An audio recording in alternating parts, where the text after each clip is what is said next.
I was up till 10 p.m. binge watching YouTube videos on my laptop. There was a line of videos queued up to play.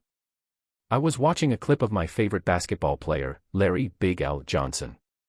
He made this amazing long-range shot at the last second, looking all cool with his long blonde hair tied back in a ponytail. He was like a movie star. I've known Big L since college. He was a big deal on the team and he lived in the same building as me. We used to bump into each other a lot, especially during the off-season. He went pro and got picked up by the Wizards, the team closest to my crib in Virginia. 3 years back, he hung up his kicks from the NBA and now he's hosting games on Wiz TV. I was feeling nostalgic, so I checked out his old vids. But the next one wasn't even about hoops. It was a news clip of Big L getting down with some hot blonde at a club in Miami. Things got pretty steamy, and to my surprise, the blonde was my old lady. The clip was shot that night and just dropped, with the headline screaming, "Big L strikes again." Couldn't help but watch till the end. After about 3 minutes, the dance ended and Big Al and my wife Lee were caught in a steamy full-body kiss. I watched the video, grabbed my phone, and called Lee's cell but she didn't answer. Checking the time on the video, I realized it was filmed about an hour ago and just got posted. Lee was supposed to be at a business meeting in Miami, a 4-day conference with some folks from her ed firm, including my buddy Bart. I gave him a call and he answered with a simple, "Hello Bart. Hey, I'm Lee Martin but everyone calls me Marty." I just heard a pause and then "Marty, how are you?" "Not very good Bart, do you even know where Lee is now?" "Man, this is crap." "So she's with Big L." "Bart, I need information." "She has taken over YouTube. Tomorrow morning my kids will see it and so will everyone else in the world. I need to know if she's hooking up with him and has been hooking up with him this whole time. They've been there for 3 days and are due back tomorrow afternoon. They got hooked on Tuesday. When we got there, we checked in and they started talking, probably from college. She attends the meetings during the day, but he doesn't eat with us. Her roommate says she hasn't been there for a single night. I'm guessing she's hooking up with a guy. That's what we all think. I feel bad for Marty, me too. Will you see her in the morning? She has to catch a plane. I think I'll see her. She comes to the morning meetings, not breakfast. I think she might be at the hotel, just in a different room. Okay, tell her she doesn't need to come. I was wondering if she was actually going to do it. He also lives here. I don't want to get involved in this with her. If she asks, I'll tell her. All right, see you later. Lee and I met in college when we were both in our 20s. We were in our second to last year and were taking math classes. On the first day, I walked into class, looked around, and saw the most beautiful woman I had ever seen. She was just sitting there, drawing in her notebook. There were only 5 other students there, all boys, but she was sitting alone. I sat down at the desk next to her. She looked at me and said, "Well, I see. Someone actually had the brains to snatch up this spot." I was starting to think I caught a whiff of something weird. I glanced at the other dudes, total nerds, probably all super shy. I mean, I'm not a nerd even though I'm in a math class. I'm 1m73 tall, weigh 68 kilograms, got brown eyes and brown hair. I don't look too shabby, and the ladies seem to be alright with me, maybe a bit surprised. People used to say I've got some personality. I told them, you don't smell weird, but I gotta get closer to be sure. Haha, they're all shy nerds, aren't you? Hey, I'm a botanist. Nice to meet you, I'm Lee Moore, she said as she reached out her hand. We shook hands and she continued, I'm Lee Martin. When we tie the knot, you won't even have to change the monogram on your luggage or hankies. Pretty convenient, huh? She smiled as the teacher walked into the room. After class, Lee and I walked together to the Student Union building. She was a tall, green-eyed blonde with an average body and big boobs. She had the face of a girl you'd see down the street, just beautiful. When she smiled at me, I was hooked. I said, I bet you were. I was shocked when none of the guys in class sat next to you, usually they all want to sit next to you. Thanks, I was really surprised because usually I have to fend off guys. You played on my insecurities and now I can't talk my way out of it. I have another class in 20 minutes, but I was wondering if you'd like to grab dinner maybe tonight. Since we're in the same class, we should get to know each other better. Oh, no dinner. Sorry, I have a man already and he wouldn't be too happy about it. Had to give it a shot. Well, hopefully I'll see you around. Same here, I like you too. At least we'll see each other in class. We used to see each other in class twice a week. The subject was tough and I had to really work at it. One day, I asked her a question about a problem and she explained everything to me. After class, I asked her if she was having any trouble with the course. She said no, she's good at math. How about you?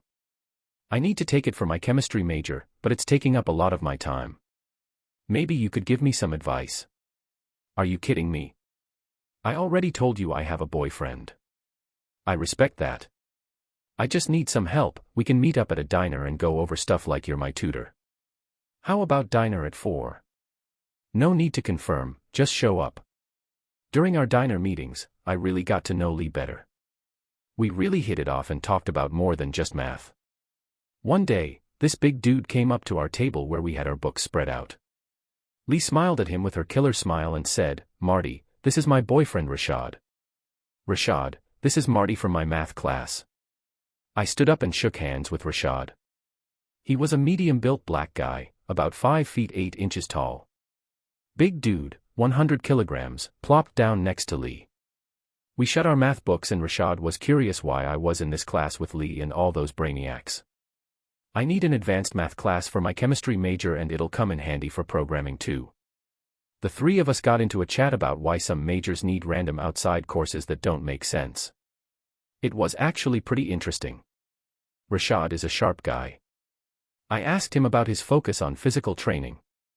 I play hockey but my goal is to teach high school, unless I can make a living playing hockey. Hey, I'm thinking about becoming a gym teacher, might be a better idea than being a chemist or a programmer. What are you up to, Lee? I'm into business, studying it and all. I like the idea of making some cash. I started seeing more of Lee as the semester went on. I had a place off campus and one day I asked her and Rashad to come over for dinner.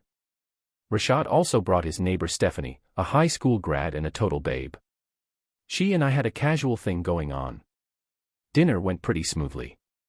We whipped up some fish stew, spinach salad, and snacked on cookies and ice cream. The ladies were sipping on wine, while Rashad and I were drinking beer. Rashad and Lee took off around midnight after a few rounds of bridge. Surprisingly, all four of us enjoyed the game and there was some real competition, even though we had never played together before. Rashad and Stephanie teamed up, while Lee and I were partners. Lee had some weird bidding strategies that I started to pick up on. We ended up winning the game. Stephanie decided to stay the night. She was attractive and fiery, but we both. I knew that being just friends was all we were ever gonna be. She had a boyfriend back home, so I never bothered asking her what he thought of us. That night was kinda important because Lee asked me to play in a backup bridge tournament at the army base and I said yes. Meanwhile, Stephanie happened to have Rashad's phone number, probably from the dinner, but I didn't notice. I saw them together about 2 days later, walking across campus towards our building. I followed them for a bit, then followed them inside. They were just. As I stepped into the elevator, I realized I lived on the 4th floor. The elevator stopped there and I was like, now what do I do? The bridge tournament was on Friday, 2 days away. I decided to just go to my room, chill by the window, read, and watch what was going on outside. After about 2 hours, he walked out of the front door. Rashad. I hurried over to Stephanie's door and knocked. She yelled something but didn't open the door right away. She looked a bit flustered, wearing flip-flops and a tight dress with no bra. "Hey Steph, you busy? Don't need any company." "Hey Marty, Marty, you saw everything, you made it all the way here, you saw it all, right? Well, did you have a good time?" Maybe it was a bit mean of Shad, I would feel awkward about it, but I don't feel awkward now, I feel great. "Sorry, don't worry, I'm just trying to figure out what to do in this situation. I just hope you don't mess up the relationship between Lee and Rashad. He's just fun for me, just like you." "Well, not even as much as you. If you were in Lee's shoes, would you want to know that Shad did something wrong?" "Yeah, me too." The bridge tournament was a blast. The army team was killer at cards, but Lee and I managed to snag 3rd place out of 20 on our side, not too shabby. She mentioned something about getting points, whatever that means. As we were walking to my car, she asked me why I didn't tell her about Shad and Steph. I told her I didn't know, but turns out Steph spilled the beans to Rashad, who spilled them to Lee. Then we ended up having a chat about it. Sorry, curiosity got the best of me and I saw them. We decided to take a break from our relationship for a few weeks to see how we feel. Oh, okay. Hey Marty, can you give me a ride to your place? If you want to, of course. I drove over there, maybe not as cautious as usual. I parked and we hurried into the apartment. Once the door was shut, Lee kissed me real passionately, with a slow, steamy kiss. She was grinding her body against mine, and I was getting all worked up. She pulled away, grabbed my hand, and led me to the bedroom. I quickly stripped off my shirt, pants, and underwear. Lee was already undressed, just in her panties. I got down on my knees and I slowly took off her clothes and had some mind-blowing sex with Lee. I made her climax twice and then she finished with me for the 3rd time. Oh God, Marty, oh my God. I really thought we were meant for each other. My downstairs situation isn't huge, just average, maybe a bit bigger than I expected for my size. I've been trying to figure out how to please a woman and I've had some luck, like tonight. Lee took a break and then started to get me going again. I was sensitive to her needs and it paid off. She had a powerful orgasm. I followed suit and we laid there for 20 minutes, just caressing each other. I got up to pee and she joined me in the shower, talking to me in a seductive tone. We took a long shower, pressed up against the smooth wall, and then washed up. After that, we went back to bed and fell asleep. In the morning, I got up to brush my teeth and Lee came in as I was finishing up. I gave her a spare toothbrush after I finished my morning routine. We were just chilling at breakfast when Lee suddenly asked me if I was as good as Stephanie in bed. We both looked at each other and then she smirked and said, "He's bigger, but you're better. Steph is good, but you're fantastic." From that day on, we were inseparable. Lee practically moved in with me. Rashad wasn't happy about it, but he couldn't do anything about it. It didn't take him long to find someone else though. He also started visiting Stephanie a lot during his senior year. Big L ended up moving in with her. So there was this guy who lived in the same building as us, on the 4th floor. Sometimes I would see him hanging out with Stephanie. They weren't officially living together, but they were always coming and going together. We would exchange greetings until one day Steph invited us over for dessert. Big L was there too, and we had a nice evening. I thought Big L was nice and smart, maybe a little too nice to Lee. Steph must have felt the same way because we didn't get invited back after that. Lee and I got married when we were 20, right after college. I got a job as a programmer in the government at the Pentagon, and Lee found a job too. So, this girl worked at a PR firm where she mostly did ads for companies. The goal was to influence the government, you know, senators, congressmen, and agency reps. On another note, I got a house from my grandpa not too far from where I work. It was rented out but the lease was up, so we moved in. The house had 3 bedrooms, a big kitchen, a garage turned into a living space, and a finished basement that needed some work. I tackled the renovations with the help of a buddy from high school who owned a construction business in Virginia named Lee. So, I got knocked up at 22 and popped out twins, Betsy and Linda. They're not identical, but they're a handful. Lee took a year off, and I cut back on work to focus on the brats. After that, I started working from home as a contractor. Lee went back to work part-time when the girls turned 4, then full-time. By then, I had a good routine with the kids and my contracting gig was going strong. I was making more money, but no benefits like Lee. The work got really busy because she let it. She was ambitious and accomplished a lot. My work was more about being creative. Some of it went to the government, but some was for me directly. I had 2 new ideas for systems that I thought could make money. I've been working on them for a while now. Lee made good money at just 13 years old. The girls started primary school. I was 35 and in good shape. I jogged and played table tennis. It wasn't too hard, you should try it against good players sometime. Before I saw Lee on video with Big L, I would have said that our sex life was pretty good, at least for me. On the other hand, we've been together for 15 years. I didn't think we were boring, but I think Lee did. I found out that Big L lives about 3 miles north of us. I was wondering if what I saw in Miami was something new or if it had been going on for a while. I also had some other questions in my mind. I asked the girls to do a DNA test and I did it myself. This was the day after I told them about it. YouTube video. I felt like I had to do this to make sure they didn't get jumped at school.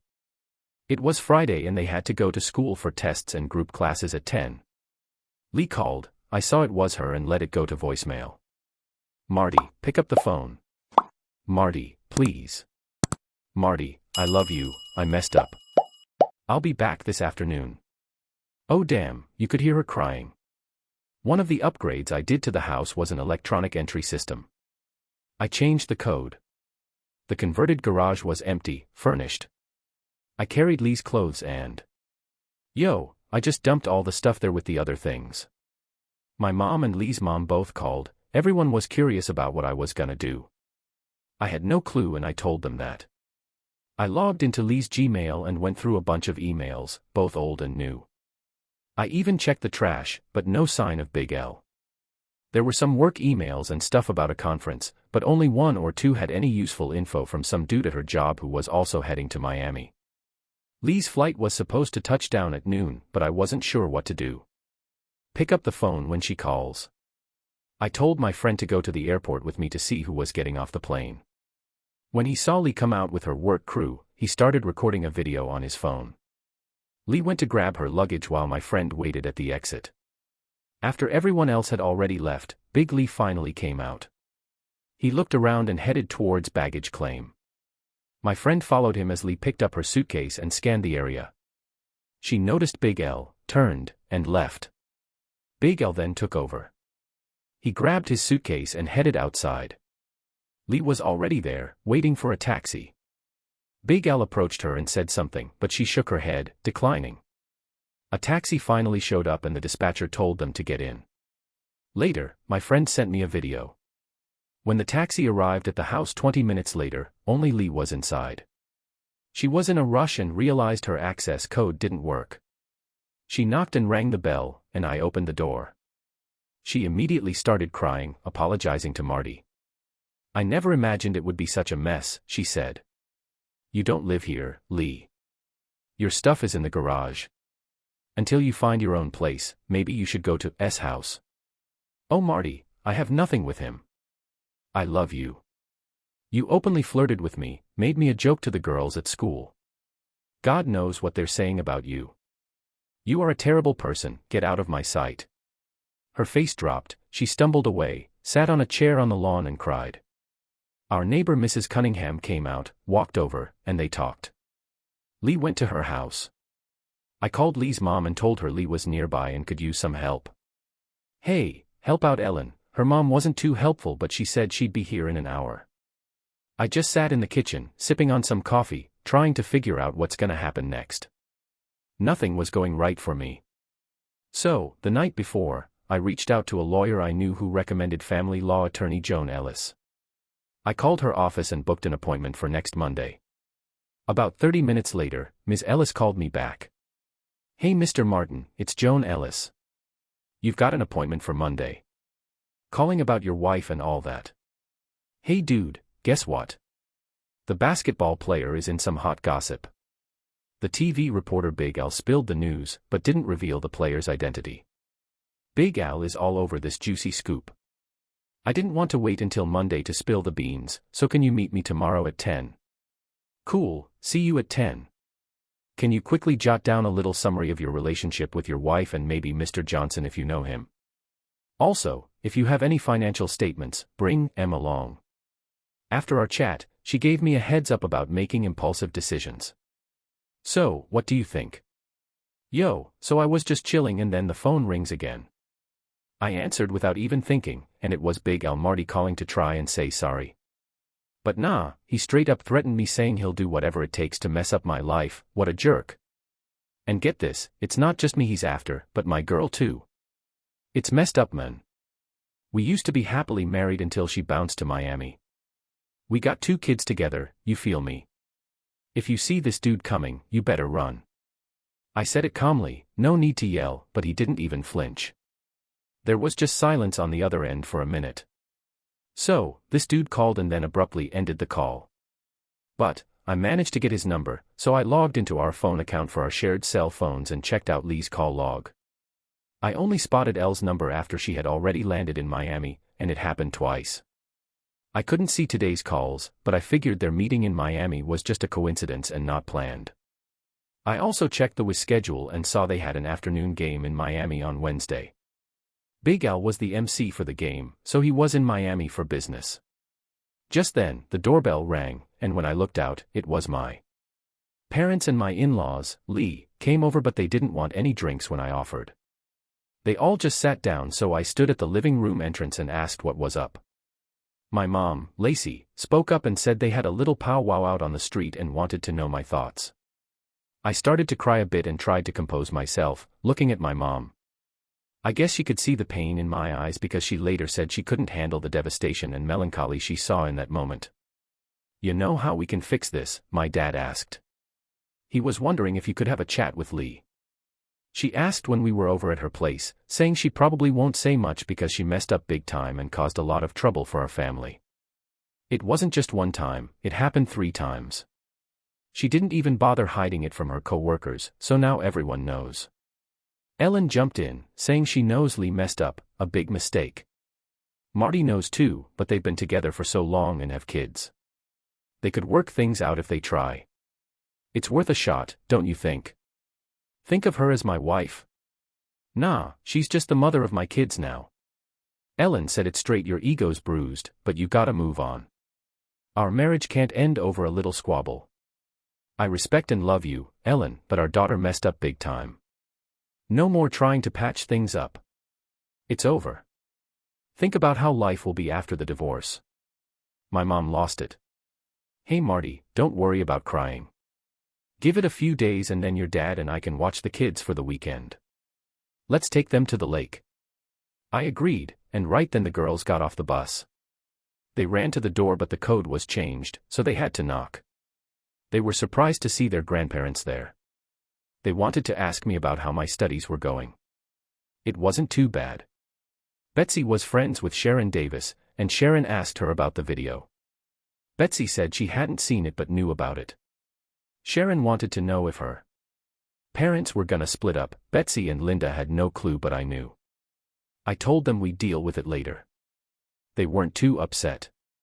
Linda asked where her mom was. Ellen said she's next door. Your grandparents want to talk to your dad, but I think you girls should pack up for the weekend, 'cause we'll have you over. We'll take you to the lake. They were worried but wanted to see Lee. I didn't think they should go to Lee, but the others thought it was necessary. I told them to hit the road. Lee saw the girls on the porch after they finished packing. Ellen went to grab their suitcases and they loaded them into the car. They sat on the porch with their grandparents, waiting. When Lee and Ellen approached, the girls didn't run to them, they just stood there. My bedroom window on the 2nd floor was open, so I could see and hear everything. Lee knelt down in front of the girls and they all hugged. Mom, Linda asked, what have you done? How could you have sex with that guy? The last part was said with a sob. I just made a really bad mistake, Lee replied. I gotta figure out why, but I still love you girls and your dad a lot. Betsy wasn't happy, she's the stronger one. If you really loved Dad, you wouldn't have done this. You recorded it all, how could you do that? Now she's crying. Lee started crying too. I'm really sorry, it was a stupid mistake. Lee hugged Linda, but Betsy pushed her away. Lee got up and ran to her dad's car. My parents put the girls in their van and we all went our separate ways. I just sat on my bed, shocked and sad. And then it ended.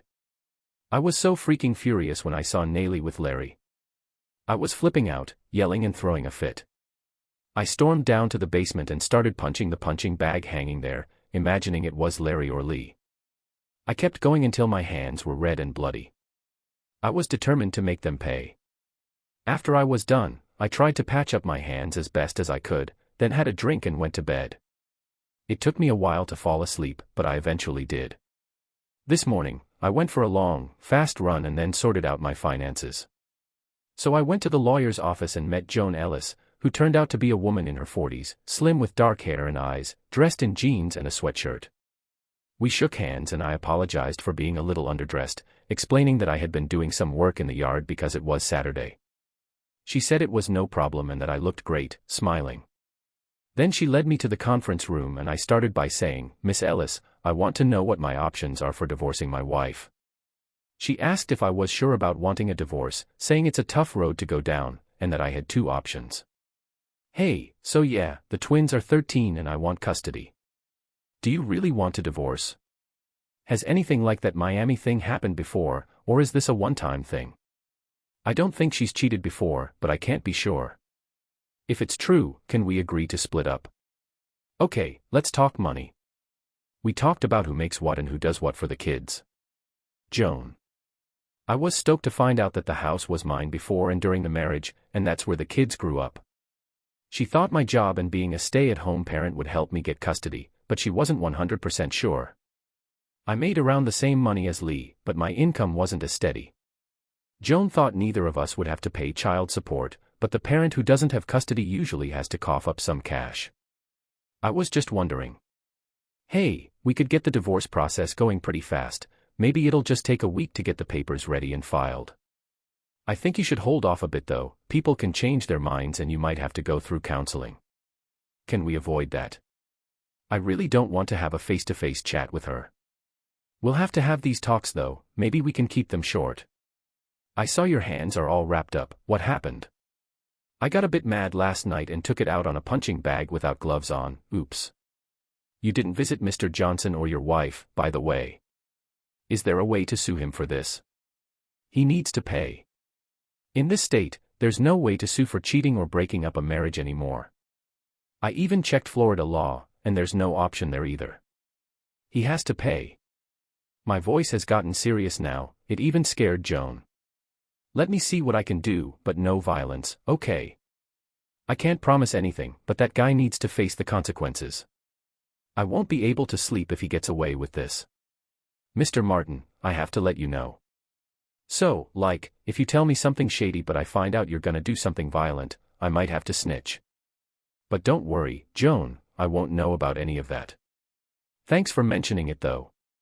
I made a deal with her and paid up to get some docs ready ASAP. When I got home around noon, my dad Leland was all like, "Hey, how's it going?" I was just like, "Fine, just saw a lawyer." He was all, "Spill the tea, what did they say?" I was talking about what would happen if Marty decided to get a divorce. You should take your time with this decision, don't rush into it. As soon as Lee found out that was cheating, she was out. The fact that it happened multiple times makes it even worse, but one time is enough.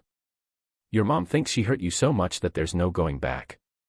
I think she might be right, but I still think you should take it slow. At least let Lee have a chance to explain everything. What do you think? I don't think there's anything she could say to make me change my mind. We talked about the girls' moods and emotions. Linda was really sad and mopey, while Betsy was angry and couldn't control herself. Mom works with both of them, reassuring them that they're not losing their parents and will always have both of them. As we were leaving, the home phone rang but it didn't have caller ID, so I let it go to voicemail. It was Lee Marty calling. "Hey, can you answer the phone? I really need to talk to you, Marty. I messed up and I know it. You're the only person I can talk to about serious stuff, and I don't want to lose you.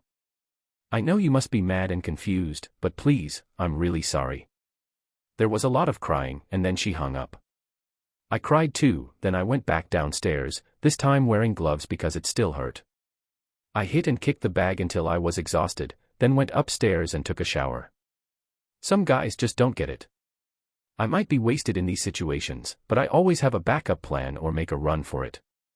So, I was thinking about how to handle Larry and one thing just keeps popping into my head: the gun that was found. I used to own 2 registered pistols, a .45 caliber revolver and a .40 caliber SW pistol. But one day, while I was out jogging, I spotted something shiny in the tall grass. It turned out to be a Taurus self-loading pistol in .380 caliber. I decided to keep it for myself since it was loaded and in working condition. I cleaned it up and realized that the serial number had been scratched off, which meant the gun was illegal.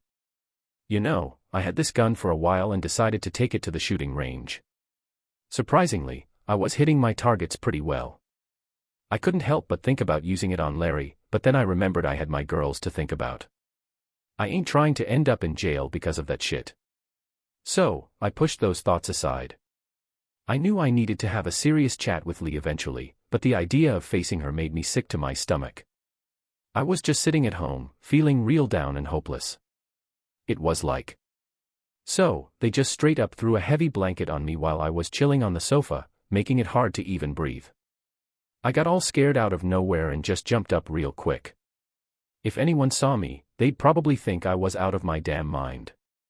I knew I had to bounce, so I went for a walk. Ended up at Larry's place. Didn't stay long, but I noticed there wasn't much security around. The house was big, new, and right by the street. Saw a basketball hoop in the driveway. No car in sight, but the place looked pretty huge. I walked past the garage, turned around and walked past it again, snapping a few pics with my phone. Then I walked past Lee's parents' house up north, where their cars were parked outside. Lee's car was still in our garage. I quickly went into the store, grabbed a prepaid cell phone and a Diet Pepsi. Eventually, I made my way back home. It was 3 o'clock on Saturday afternoon. I went inside and fixed myself a sandwich, but ended up eating 3 slices. As soon as I sat down, that feeling of misery hit me again. I grabbed the 380 and headed out of town to my buddy's land with a shooting range. Nobody was around since he and his fam are in Florida. I fired off 2 boxes of bullets from the cheap but reliable pistol. It's a bit heavier than a top-notch gun. On the way back, I swung by the pharmacy and snagged 2 neoprene thigh wraps. When I got home, I rigged up a body wrap to hold the 380 in my lower back. I tested it out by going for a run and it worked like a charm. My phone was with me the whole time. My phone was dead all day so I didn't check my emails. When I finally turned it on, I had 11 voicemails, around 20 text messages from family, colleagues, and friends, and a bunch of emails. The voicemails were from Lee, Ellen, and my mom, all saying the same thing: please call us, we need to talk. The text messages were pretty much the same, with a few from my dad and 2 from Lee's dad, Milt. Milt's messages were different though. In one, he apologized for Lee's actions and for something else in the second one. Couldn't raise my daughter right, and then he asked to talk away from the ladies. I called him, but he didn't pick up, so I didn't leave a message. But then he called back in 3 minutes, saying he needed to chat. I needed to clear my head, so I suggested meeting at Raymond Park near Hobbs Court in about 30 minutes. I threw on my jeans and grabbed my gun, just in case I ran into Larry who lived nearby. Then I drove over. So I was walking past Larry's house for like 10 minutes, and I got to the park early. Milt was already there. It's a small park and there's hardly anyone around. We shook hands and sat on a bench next to the court. Milt told me he wanted to check in on me because of what Ellen and my mom said. I told him I'm not okay, I feel like crap, worse than ever. I remember how my mom passed away. It took me a whole year to feel normal again. I just kept grinding, day after day. That's how it goes. Yeah, it sounds like something we should do, but it's way easier said than done. It's only been a day, but just to make you feel a bit better, Lee is basically in a daze. She hasn't eaten since she got here and has probably only said a few sentences. We're thinking about calling someone to help her out. You, on the other hand, look way better than her. It's probably because she's feeling guilty, but you don't have that burden. I'm sorry to hear that, Milt, because the twins are gonna need her, they need their mom. I don't get why she's so shocked, she did everything. Did you seriously think nobody would find out? I can't believe it. Eventually, even without YouTube, someone from her staff or my friends would have figured it out. I don't think she was thinking clearly at all. She probably found herself in a weird situation, away from her family and being followed by a celebrity. I let my feelings take over, which I normally would have kept in check. Here's what I learned from it: you're clever, Milt, but I think she's been into Larry since college and thought she could have it all. But what can you do? I'm probably going to divorce her soon. I can't even think about her without feeling angry and hostile. I hope I don't get sick because of all this. I know everyone else is telling you to wait before making a decision, but I just can't see how you can go back to any kind of family life with her. Yeah, the situation is messed up. I'll wait for now, but not for long. You need to be ready to confront her if she's as bad as I think. Like, yeah, I'll give it a shot. So, we said our goodbyes and I was heading back to my car parked on the street nearby. Then, I saw Larry dribbling a basketball towards the court on the intersecting street. I reached for my gun, but Milt, driving towards him, honked the horn which scared Larry and made him lose the ball. He stupidly ran after it without looking, and ended up getting hit by a car coming from the other direction. It wasn't Milt's fault, the car was going a bit too fast and got blocked by Milt's car. So there was this SUV, right? Before the driver could hit the brakes, Larry went flying over the hood and windshield, landed on the street. Milt just kept on driving. I rushed over to Larry and, man, he was still alive and awake. I looked at him, then the SUV driver came running over, yelling that he'd already called 911. Luckily, we weren't too far from the hospital, just like 4 blocks away. Larry saw me and tried to say something, but couldn't get the words out. I watched as he slowly faded away. Paramedics showed up about 2 minutes later, did everything they could, but sadly, Big L didn't make it. So, I was out and about when the cops showed up. I was kind of freaking out because even though I had a permit for my concealed weapon, it was still illegal. I answered their questions, gave my info, and they let me go without any trouble.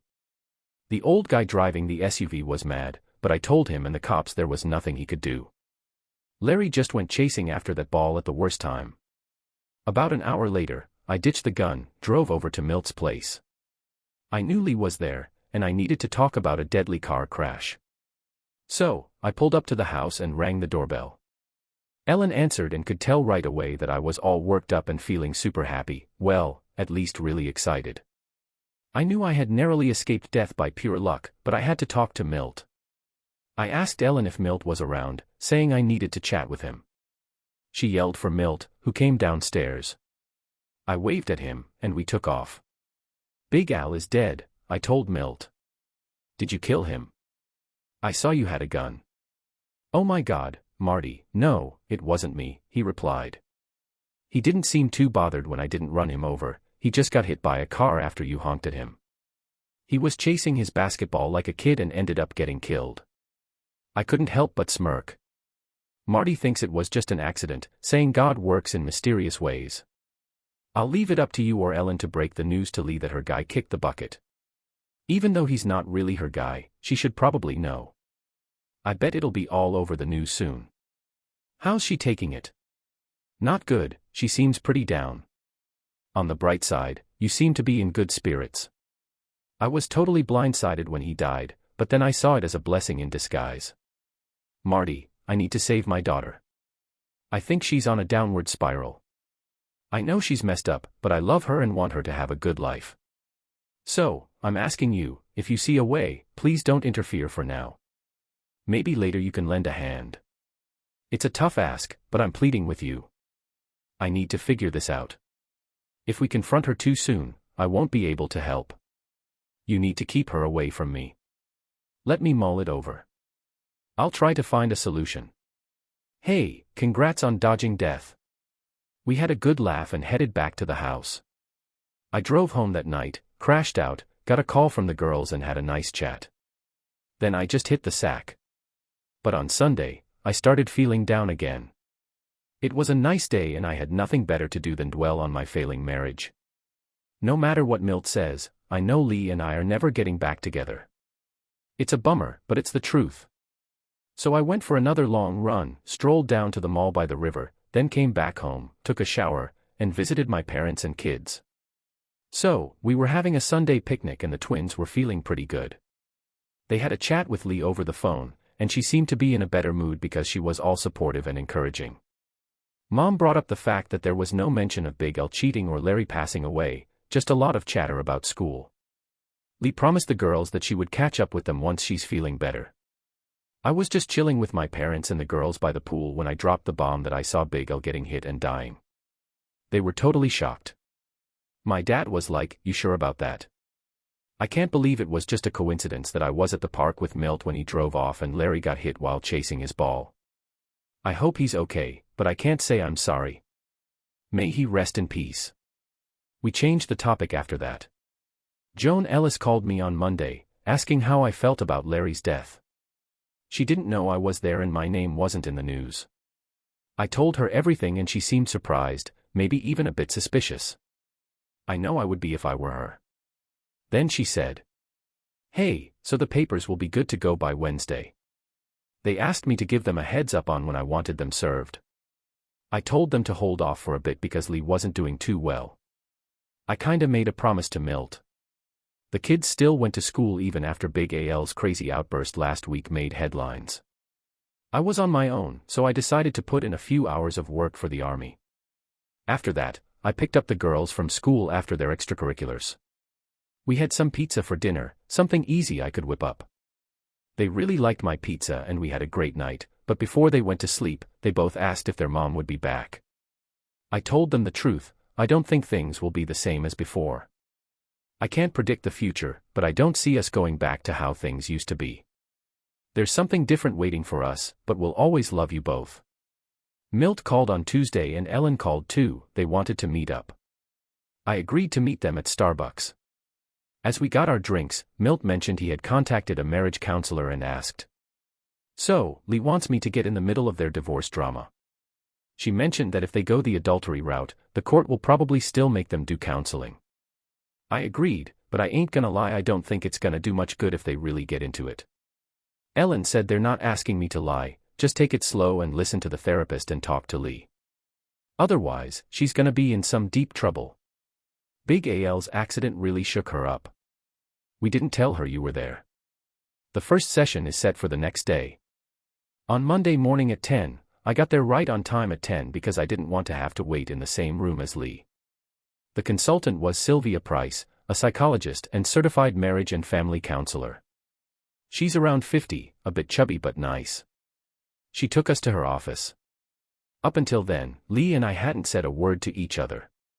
She looked sick, pale, and kept rubbing her hands. Dr. Price told us about her work, which includes dealing with cases of cheating. She asked me what my goal was for counseling.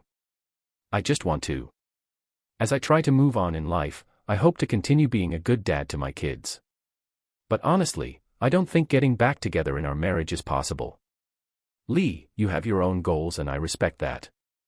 I miss my old life and though it may never happen, I still want to be Marty's wife, even if things won't be the same. Dr. Price looked at all of us and said he understood the situation. Lee went to Miami for a work trip and ended up hooking up with a guy from her college days. It was all over the news, but that's the gist of it. Why are we here? Lee said yes. I didn't think my fling in Miami would go public. I thought it was just a little something while I was away from my family. Dr. Price asked why I went dancing with Mr. Johnson if I knew he was famous. I thought it would be a laugh. It wasn't close to the hotel, but it was a good time. I knew my coworker you would find out about it, and of course Marty would soon catch wind of it too, maybe not right away. Alright, let's forget about how fast he actually did it. Marty, can you tell me why you're so convinced the marriage is done? I stared right at Lee because she was the only one in the world I loved and trusted the most. So, when I saw she was ready to betray me so easily and openly, I was crushed. My grandparents died in an accident and I felt awful and hurt for a long time, but nothing compares to this. I would never let myself get hurt like that again. If Lee could do this to me, then anyone could pull that off. I could never let her or anyone have that kind of control over me again. Lee was bawling openly as I said that. I wanted to tell her that I would never trust her again. How do you feel seeing her like this? I'm just sad and pissed off. It was so unbelievably cruel to me and our kids too, even if it was just done out of foolishness without the intention to hurt. It was just so awful, all for what? 3 nights with some hot guy you fancied back in college? I stared right at her when I asked that, and Lee just kept on sobbing, no, I don't. Yo, Dr. Price was like, why'd you do it, Lee? And Lee was like, well, yeah, I did have a thing for Mr. Johnson back in college. He was a hotshot dude, but I was dating Marty so I shut it down. Dr. Price was like, then why'd you hook up with him in Miami? Lee explained, I dunno, I was feeling kinda lost and stressed out before the trip. I thought a little vodka in Miami would help me chill out. But as soon as I saw Larry and he hugged me, I just couldn't resist him. Man, if he wanted me, everything happened so quickly, I couldn't wrap my head around it. I was like, we had amazing sex the night before you left, right? Or were you just faking it? But no, it was all legit. It gave me this crazy, tingly feeling the whole flight. Damn, I feel terrible. Lee was crying again, and it made me start crying too. But then my anger started boiling up again. I didn't think I could hold it in, so I got up and stormed out to the waiting room. I was this close to smashing some furniture when Dr. Price came out and was like, "Why don't you go chill in the men's room for a bit? I'll talk to Lee on my own." And then "Hey, I gotta tell you something in private." So, Lee and I talked for like 15 minutes, and when he came out, he wasn't crying anymore. He apologized to Marty and then she left. Then Dr. Price asked me how I felt about Mr. Johnson's death. I was there when he died, and honestly, I was kinda happy about it. I mean, I could have killed him myself, but someone beat me to it. It's messed up, but it's the truth. And now, it's like the same thing all over again, maybe even worse. This guy ruined my whole life because of some crap. I felt totally screwed over. Couldn't kill him. Why does Lee's little fling with Larry have to ruin your whole life? I was just a guy trying to take care of my family, that's it. What I said about betrayal really hit me hard. I'll never be able to forget it. I can't even fathom trusting anyone again after what Lee did. It's only been a few days, but let me ask you, have you ever thought about how hot the sex must have been between Lee and Larry? I saw on YouTube that they were all over each other. It must have been intense. How did you feel about it? Betrayed, it was the ultimate betrayal. Lee really screwed us over, no doubt about it. So, no matter what happens, she's never gonna forget that amazing, steamy affair she had. If we had stayed married, I would have always been paranoid that she was thinking about him when we were getting it on, you know. I wanna erase that memory for her. That's the least I can do. It's a tough spot to be in, man. This is a woman I used to love deeply, and it really hurts that she hurt me like this. That's the end of the session. She asked me to figure out our living arrangements if we split up. History, man.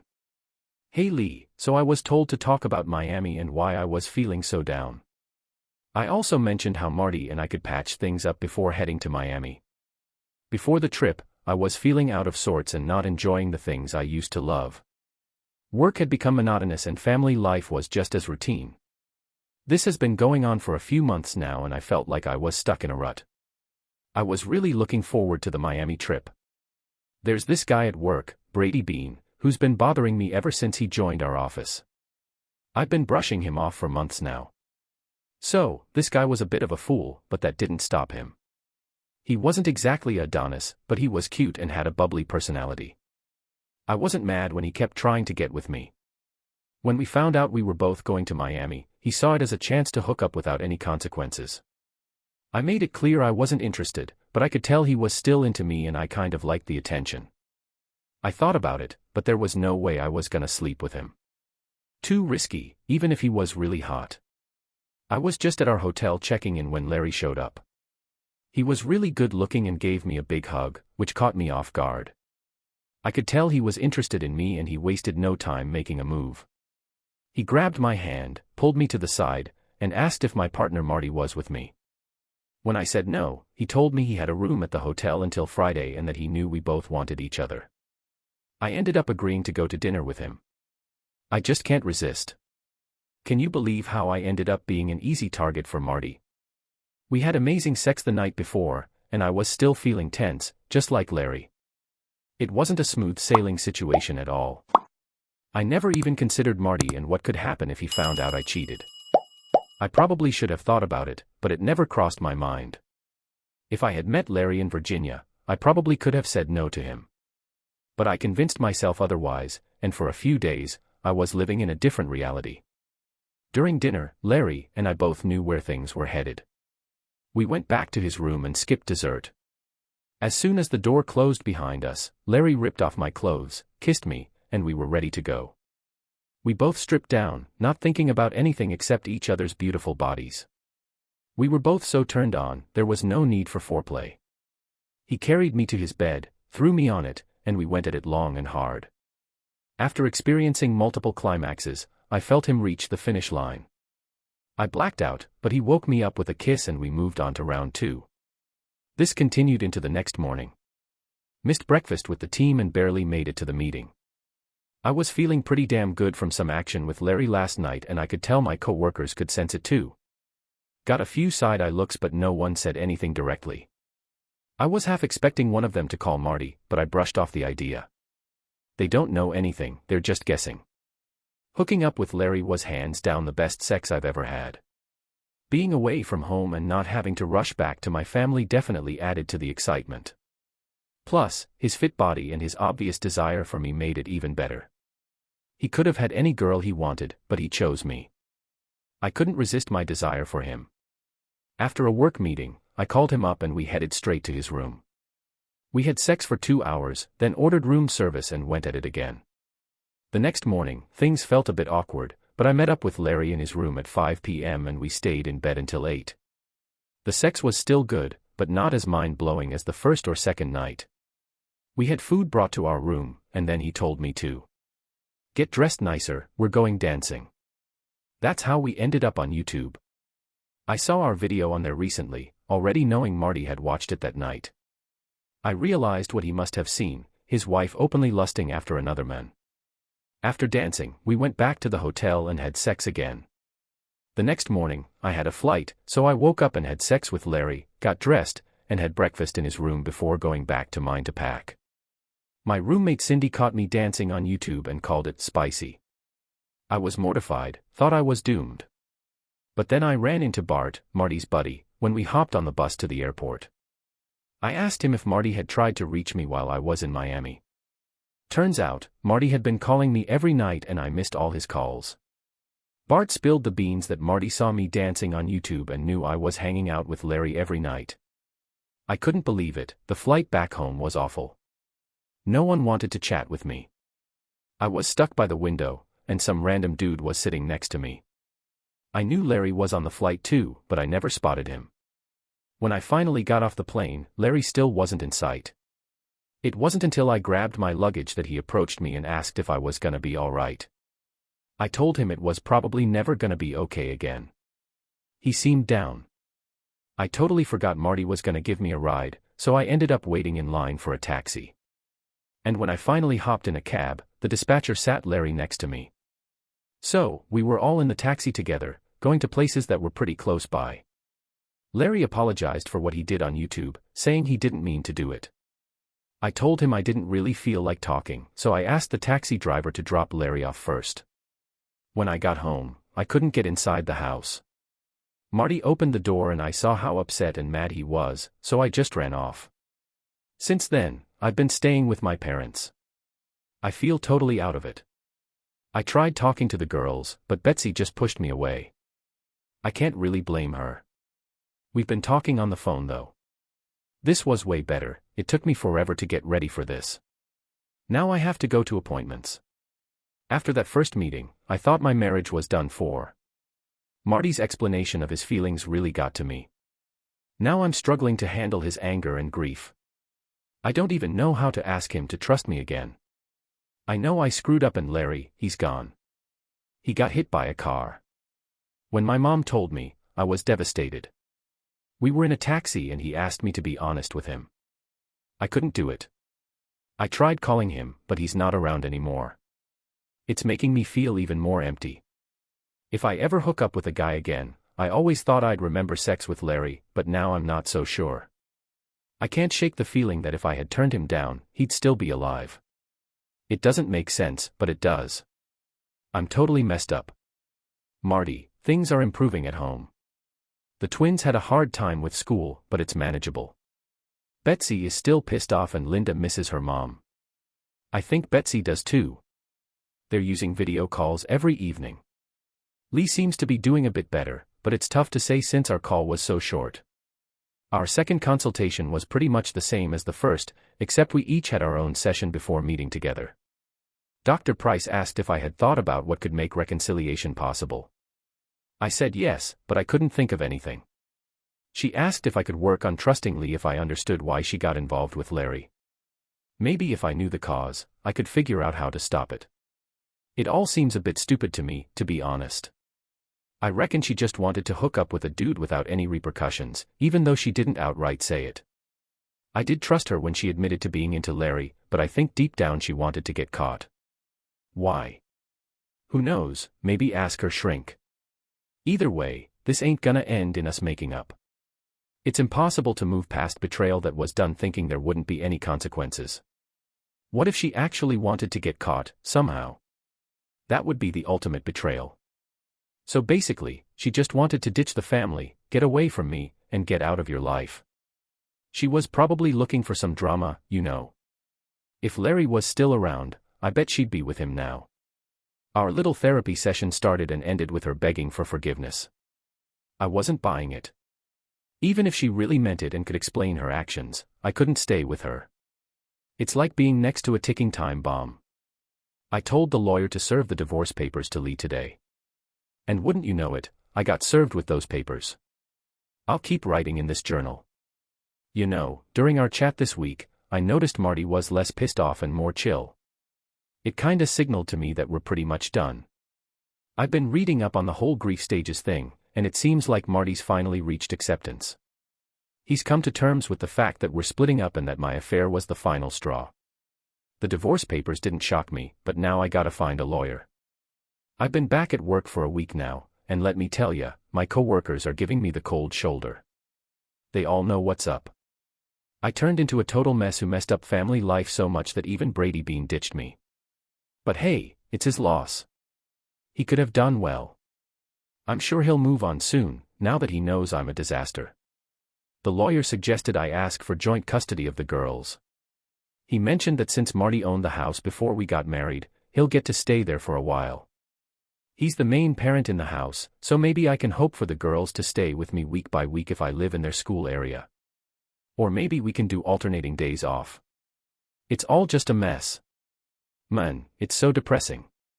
I told my lawyer I admitted to cheating in Miami and asked him to speed up the process.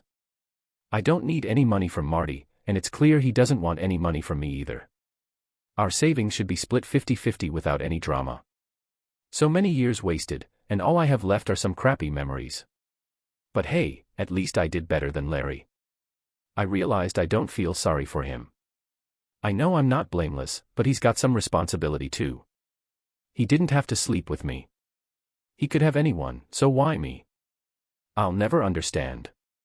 Dr. Price suggested that my dancing, open sexual behavior, and my complete inability to hide my infidelity might mean that I wanted to start a new, more exciting life. But I don't believe that's true. She said Marty thought I wanted to get caught and then be free.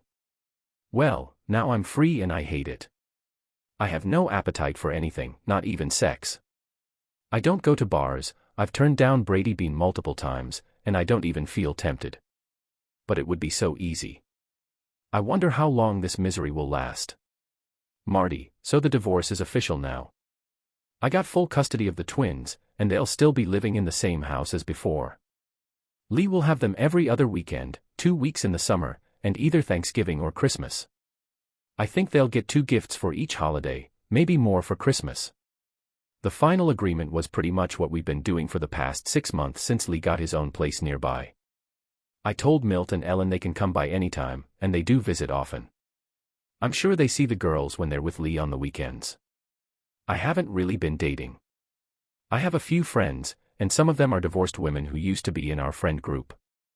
I've gone on dates with 3 of them. We've gone out to dinner or bowling. We even spent a week together at my place without the kids, and we're hooking up. The sex is pretty good most of the time. I think we're all on the same page. But I've been upfront with all 3 of them about how my past experiences have messed me up, and that I'm not looking for anything serious or exclusive. They all know about my situation, and everyone in our social circle does too. I get it all, but I still believe that 2 people think someday I'll conquer my fear. But honestly, I doubt it. This is a never-ending journey with no light at the end of the tunnel. The pain I felt, imagining Lee with that jerk, still haunts me to this day. She's still as vivid in my mind, even though I try to push it away. The twins have adjusted. Linda is nice to Lee, but Betsy is a different story. She holds onto grudges forever, just like me. Maybe that's not a good thing. I didn't talk to Lee about this, just Ellen. I don't really talk to Lee much because she knows I don't want to. The less I see her, the better. Seeing her is tough and I try to avoid it. Ellen says she's concerned about Lee, who's become a bit of a hermit. I don't see her out and about much, even though we're in the same social circle and live close by. I don't feel sorry for her and probably never will. I never got why she did what she did, and I don't think she does either. Best to just leave it. Alright, so basically all we can do is just chalk it up to a bunch of crazy coincidences. Like, her feeling kinda off, getting the chance to go to Miami, and then the big one meeting Larry. Any one of those things on their own probably wouldn't have caused all this drama, but then all three happened and boom, the marriage is toast. It's like hitting a dead end on a golf course. Fast forward a year later, Milt Moore is out playing golf on a Saturday like usual. Except this time, one of his regular buddies got swapped out for his old school pal, Fred Cunningham. They go way back, those two. So, Fred has been an electrician ever since school. While they were walking from the 9th platform, they had a personal chat. They haven't talked about it yet, obviously not over the phone. Milt asked Fred how he's been doing these days. Fred replied, "I'm good, I agreed to give it a try myself. I just followed him all the way from his house, and everything was just as you said. He always used to go play on Saturday afternoons if he was in town. Even after he retired, he still wanted to play. I feel for him, I read about it in the newspaper. I couldn't believe it when I ran out into the street. It was a huge decision for me and it was accepted so fast, I just went for it. If he hadn't done that, I might not have been able to trust him. Your honking scared him, but I'm sure you were shocked too." After that, I know I was. It not only worked perfectly, but even better than expected, it was amazing. It's like God intervened to save Marty. I was so shocked to see him die. I called 911 and Marty, was it really Marty? He was right there. I thought, if this works, he should see it. He said he needed closure for himself, but later he admitted he felt betrayed. I knew he was going to off this guy eventually, he had a gun on him at the time. I wanted my granddaughters to have a stable family with a normal father. I knew Lee well enough to know she might do something crazy if Marty got arrested, and it would be her fault. Did he deserve to die? Hard to say, but Marty and the girls definitely deserve to live. Lee and the two old friends never brought up this topic again. They walked down the aisle side by side. Don't forget to subscribe to our channel. Your second bay ain't gonna let you down, so keep listening for the next juicy story. Trust me, this one's just a warm-up for what's coming next. And if you're not old enough, don't even think about tuning into the next one.